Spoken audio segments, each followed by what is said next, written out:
Hello বন্ধুরা, কেমন আছেন সবাই? এই যে সেপ্টেম্বর মাসের শুরুর দিকে অর্ককে নিয়ে আমি পুরী যাই, পুরীর সমুদ্র সৈকতে।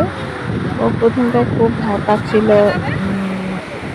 ভয়ে একটু মানে শক্ত হয়ে যাচ্ছিল, যার জন্য ওকে ধরে রাখা খুব কষ্ট হয়ে যাচ্ছে। আর সমুদ্রের আগেও সে গিয়েছে, কক্সবাজার সমুদ্রে, কিন্তু তারপরও প্রথম দিকে একটু ভয় ভয় কাজ করে। আর এটা ছিল জোয়ারের সময়, মানে জলটা শুধু বেড়েই যাচ্ছে বেড়েই যাচ্ছে।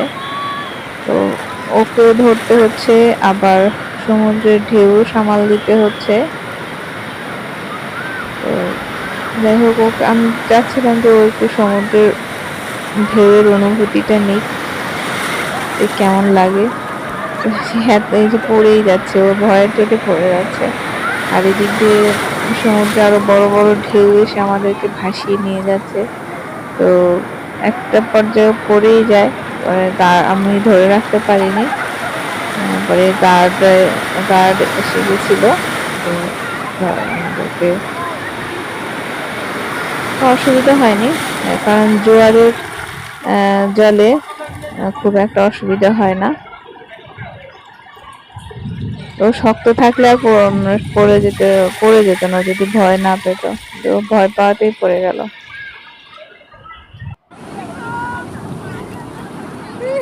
ওর আমাদের সঙ্গে আরেকজন ভদ্রমহিলা ছিলেন, তো উনিও এর আগে চেষ্টা করেছেন অর্ককে নিয়ে যেতে।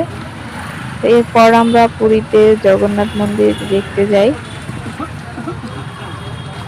ওদের মন্দির কমিটি থেকেই কিছু গাড়ি আছে যারা মন্দির পর্যন্ত, মানে সিঁড়ির আগ পর্যন্ত পৌঁছে দেয়।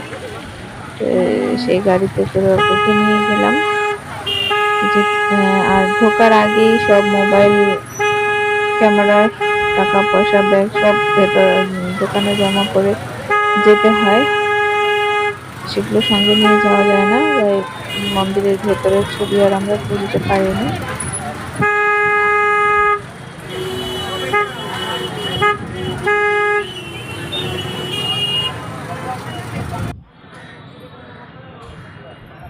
এটা গুন্ডিচা মন্দির। জগন্নাথ মন্দির দর্শন করে আমরা গুন্ডিচা মন্দিরে এসেছিলাম। এই টোটোর দাদাই আমাদেরকে ঘুরিয়ে নিয়েছে। সেখান থেকে সরোবরে এসছি, সেই সরোবর দেখতে এসছি। মোটামুটি একদিনেই আমাদের ঘোরাঘুরি শেষ হয়ে যায়। সরোবর দর্শন করে আমরা আবার সমুদ্র সৈকতে দুপুরের খাওয়া দাওয়া করে সমুদ্র সৈকতে আবার ফিরে যাই। অল্প এই জায়গাগুলোর নাম শুনতো, তাই এখানে আসতে চেয়েছে।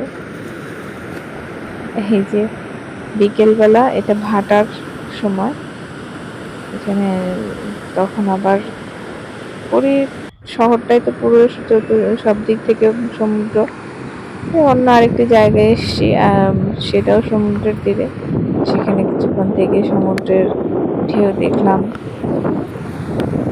ভালোই লাগছিল। পাহাড় থেকে প্রথমে পাহাড়ে ঘুরলো অর্ক, এখন সমুদ্রের পাড়ে ঘুরছে।